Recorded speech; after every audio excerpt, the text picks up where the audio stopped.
अहो, गटारी अमावस्या आली. आता मटण खाल्लं नाही, दारू घेतली नाही, तर श्रावण कसा सुरू होणार?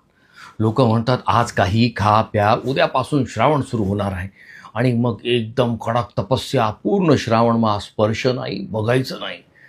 एक प्रश्न विचारू? श्रावणात मांसाहार केल्याने पाप लागतं. मग उरलेली 11 महिने पुण्य मिळतं का? येणाऱ्या पिढीला आपण काय शिकवण देणार आहोत? धर्म म्हणजे काय फक्त डाएट प्लॅन आहे? आपण येणाऱ्या युवा पिढीला हे का शिकवत नाही की जर 1 महिना संयम ठेवू शकतो तो वर्षभर का नाही? म्हणून खरा प्रश्न हा नाही की श्रावणात काय खायचं. खरा प्रश्न हा आहे की श्रावण आपल्याला काय शिकवतो. गटारी म्हणून फक्त दारू आणि मटणाची चर्चा आपण करतो. या दिवसाचं खरं नाव आहे दीप अमावस्या. याला गत आहारी अमावस्या म्हटलं जातं, गटारी नाही. गत आहार म्हणजे आहार कमी केला जातो आणि आत्मचिंतन, भक्ती, सकारात्मकता आपण वाढवतो. दीप अमावस्येला आपण दिव्यांचे पूजन करतो, कारण दिवा फक्त घर उजळत नाही तर आपल्या जीवनात आशा, ज्ञान, सकारात्मकता आणि मांगल्य पण देतो.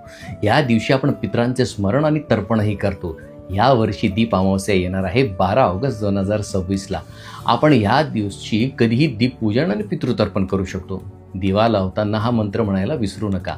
दीपज्योती परब्रह्म, दीपज्योती जनार्दन, दीपो हर तुमे पापम, दीपज्योती नमोस्तुते. त्या दिवशी सूर्यग्रहण पण आहे, पण त्या दिवशी सूर्यग्रहण भारतात दिसणार नाही, म्हणून वेद आदी नियम आपल्याला लागू होणार नाही. हरे कृष्ण.